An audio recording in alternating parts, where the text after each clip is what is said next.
Just before I get into the video, I do want to stress a trigger warning. The video that I'm going to be talking about today, it will be in relation to sex trafficking, sexual abuse, domestic violence, sharing a story of a survivor, Samantha Brown. Hi guys, thank you so much for clicking on this video. This video is going to be a little bit lengthy. I wanted to talk about the recent interview that Zeze Millz done with Samantha Brown, a lady who was introduced to the adult industry. She was sex trafficked. She spoke about her journey and how she was groomed from the age of 16. Firstly, just before I go into the video, I just want to say thank you to the person who requested this video. I watched the whole interview, and guys, I'm so sorry if my voice is a bit shaky, but it was quite an intense interview and I really did have to hold back my tears. I'm just gonna free flow and I'm just gonna talk about my perspective just like I usually do. Support my channel. In the description is my PayPal and my Cash.app. Let me know your thoughts in the comment section. So Samantha took us on a journey from her childhood, her upbringing.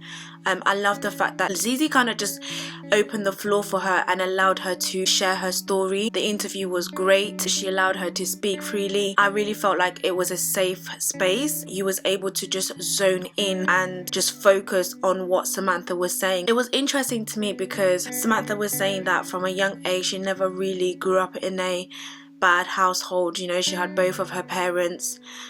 She was loved, and I was waiting for a but because I'm the same with Zeze. I'm the type of person that when I look at certain stories, I always ask myself, what happened? What was your childhood like? Where did it go wrong?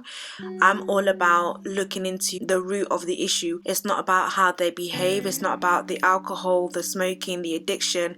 It's what's the root of that issue, because if you don't deal with the root of the issue, then you're never gonna break that cycle in your life. For an interview like this, it was so key and so important that she actually looked at the root of the issue. And one thing that stood out to me was, although she grew up in a loving household, she still witnessed abuse in the household. Sometimes you can never know what can have an impact on you as a child, you know, because when you are developing, when life is being presented to you at a young age, that's the time when you're being framed. Even though she was saying that she was that she grew up in a loving household, the fact that her parents were in a domestic relationship, that had an impact on her. She rebelled, and from that rebellion it started opening doors to everything else.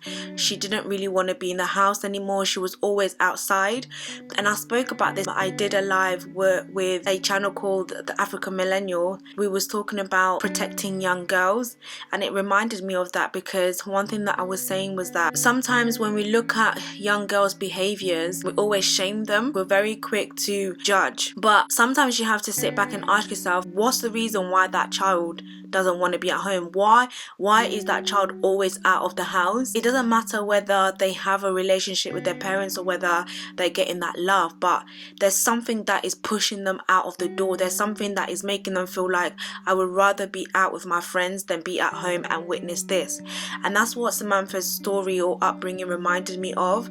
Even though she was receiving that love from her parents and she grew up with both parents in her life, something was pushing her out of the door. And how I interpreted that as was, it was the abuse. The abuse was pushing her away.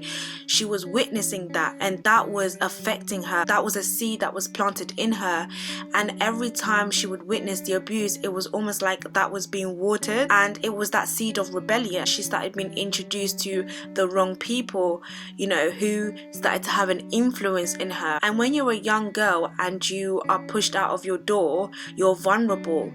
And this is one thing that I was saying. Sometimes I feel like young girls love to act grown for their age. It's like I rarely see young girls live within their age frame. Like, sometimes you don't even know how old people are anymore because they look so much older than their age. And I'm really glad that she touched up on that. When you are young and you're pushed out of your door, you're vulnerable, so you're like a sponge. So that is going to be the perfect time for you to get groomed, for you to get influenced, because you're looking for a safe place. You're looking for somewhere to belong. Subconsciously you might think that, oh, I'm too grown, I'm a big woman, because you're hanging around with older people, because you're living a certain type type of lifestyle, but in actual fact, like, your mind is still being wired, like it's still developing. So either way, to an extent, you don't have enough strength and stability in your life to make firm decisions for yourself. So that was very interesting that she said that. Now, moving along into the interview, like I said, it was just extremely touching. Like, it was like my heart was like, I could literally feel my heart like tightening up. I had to hold back my tears because the passion, the way she was talking, the way she was just expressing, and you could tell that she had to take her mind back to relive those moments where Stephen McAllister had been getting into her head and grooming her, and just the experiences that she had. What makes it even more crazy is that he only got 8 years and only done 4 for something that he's done that's literally traumatized somebody, or could have potentially traumatized them for the rest of their life if she had not found a way out, if she had not found herself truly to actually come out. 4 years, 4 years is nothing. Somebody who murdered his own son, he only gets 4 years for what he's done to multiple women, not just one, multiple women. One thing that she said that was key is, if he wasn't in the papers, if people were not talking about it, would people have believed her? She spoke about the whole rituals and him being a part of the Illuminati. What makes it even more intense is how she was explaining that he would constantly force certain words, and he would constantly like bang in certain words in her head to the point where she'd believed certain things, to get 666 engraved on her body. Like, all of these things have significance. I love that she touched on all of these things, because these are things that people will classify as conspiracies, or people wouldn't believe it because they either hadn't experienced it, haven't really seen it, and it's only been shown in movies. But this is why they put it in movies. This is why they make it out like it's conspiracies, to normalize it, to desensitize you from knowing the truth. It's not until you go through it, but God forbid that you will ever go through it, but it's not until you know somebody who's experienced it, or you've seen a real life event of it, that you would actually be like, wow, like that stuff is actually true. I remember when I was younger and I did a play, I think it was Macbeth. I was one of the witches, and we used to do a chant, and in the play we'll do like the Ouija board, and you do things innocently, but you don't know the impact of it. You don't know what door you're opening. You don't know how you're attaching yourself to certain things. By the time you want to come out, you're wondering why it's not easy for you to come out, or you're having certain dreams at night, incubus and succubus, like you're having people sleep with you at nighttime and you're thinking it's just normal. Guys, we need to open our eyes. Like, I really hope that when people listen to her story, they weren't just like, oh yeah, but do you get what I mean? I love the fact that she highlighted how the sex industry is, how messed up it is, how even on the scene, like, they would groom you, like how they would act and the kind of things that they would do. My friend was telling me about something that was sent to her, a video from Twitter, and it was a sexual video, and the things that was happening to that person, the act that was happening to that person, I was just like, that is demonic. Like, that is, when she was describing it, she was like, she was traumatized for a good few days because the image couldn't come out of her head. And I was thinking, why would somebody see that as pleasure? Like, guys, it was disgusting. I can't even begin to tell you what it is that she was describing. The point that I'm trying to make is that there's certain things that are put in front of us, and the reason why it's put in front of us like it's normal is to desensitize us from it, and it's to try and normalize it like it's okay. It's to keep us in this system, and it's to enslave us in this way when that's not natural to our beings. Like, people have been granted freedom of choice. Your life choices is your life choices. It's like when she was talking about young girls being provocative and being promiscuous and doing all of these challenges and over sexualizing themselves, and they don't know the danger. They don't know. But one thing that I love that she says, like, you don't know who is watching. And we have this type of conversations all the time. Well, women say it's woman empowerment. If I am sexualizing my body, I'm empowering myself, I'm discovering myself, I should be able to do what I want. Men should be able to have self-control.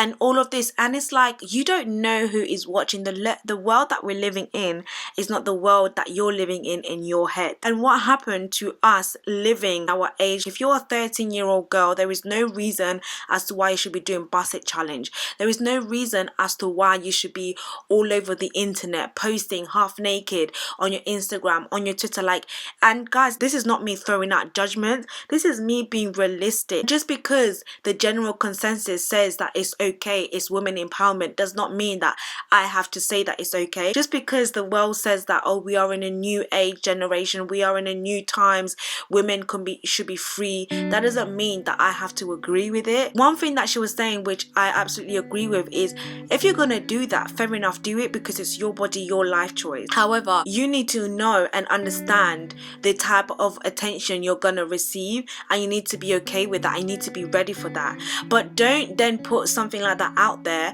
and then you get a certain type of attention and then you complain, why do I always get trashy men? And then you want to go on a rant about trashy men. But what you put out is what you're going to get back, is what you're going to attract back. So if you're going to do that, then just be prepared for it. Do you know what I mean? If you're bad enough to post half naked, then be bad enough to deal with the attention that's going to come with it. It's so important that we just face reality. Let's teach modesty, and modesty does not mean I'm covered from head to toe. Modesty, for me, my definition of modesty is integrity, is the way that you carry yourself. It's got very little to do with how you dress on the outside. And let me tell you why I say that. It's because the way that you carry yourself, the way that you value yourself, that's going to be reflected in the way that you dress. That's going to be reflected on your outward appearance. So I don't need to tell you how to dress, because that will show from how you carry yourself, if that makes sense. So when she was talking about that, like, guys, I have this deep sick feeling in my stomach, in my throat, because I'm literally like, this was so sad, like, and so heartbreaking that somebody literally went through this. And she's so brave, like, she is so courageous. She has shown immaculate strength. The truth of the matter is, like, we need to do better at protecting women. We need to not be afraid to, like, speak the truth. And oftentimes, I still believe that oftentimes when women tend to go off the rail, whether you feel like you're discovering yourself or you're on a discovery journey and you just want to be sexual, you just want to embrace it, but you only feel confident doing it because you're seeing loads of other women doing it. You feel like, well, if everyone else is doing it, then why can't I do it? Like she said, there's nothing wrong with being a freak. There's nothing wrong with, you know, throwing it down for your man, for your woman, or whatever. Do it in the bedroom. If you want to do the basset challenge, do it in the bedroom. If you want to have a poll in your house. Like, do whatever it is that you want. But just understand that when you put yourself out there like that, there are real consequences. I'm not gonna lie, guys, this weighed heavy on my heart. I'm happy that she feels that she has found her purpose. Sometimes we have to go to hell to pull out people that are bound in hell. When she was saying that she heard that voice and she doesn't know whether it was psychosis, no, that was God. That was God telling you, don't do it. It was a great interview, and there's just so many things that just makes me think. There's just certain artists, like, I'm just thinking people like Cardi B, who's got a daughter. And I'm thinking, as much as she came out and she was just like, oh, I don't play my songs, you know, when my child is around and all of this. But it's like, you are a representation of what you put out, because that comes from inside. Like, you are the embodiment of what you are putting out, and that energy is around you, and that can affect your child. It's like what Samantha was saying. Yes, she was in a loving household. Both her parents were there, but there was something hovering in the house. There was abuse in the house. There was abuse that she witnessed. There was domestic violence that she witnessed. I kind of felt like maybe she didn't want to put the blame on her parents. Maybe she didn't want it to be like, it's their fault. And it's not necessarily like it's their fault, but it's the reality of what was going on, because There are so many different things in a home that can affect a child. It's not just growing up in a single parent home. Sometimes it will be better for you to grow up in a single parent home than to grow up in a home with both of your parents who don't get along. There's domestic abuse, they're constantly arguing, the love is not there, even though they're trying to make it look like the love is there, but it's something that's not there. Do you get what I mean? So I feel like maybe she kind of brushed that bit out a little bit, and it was like, it's okay. Like, it's okay to say that they're abuse, and to talk about it, and to talk about the impact, the effect that it had on you, because that's the reality of it. There's a reason why, Samantha, you was going out of the home. It's not to say that it's their fault, but it wasn't a safe space for you. It wasn't a safe environment for you. You did not feel safe even in your own home with both of your parents. Guys, I think I'm gonna end this video right now because I don't know if you guys can hear it from my voice. Like, I'm really struggling right now. I'm choking up because it was really deep. I really appreciate her for doing this interview, and also Zeze for bringing this onto her platform. Let me know your thoughts in the comment section. If you are new to my channel, feel free to subscribe. I'll speak to you guys in my next video.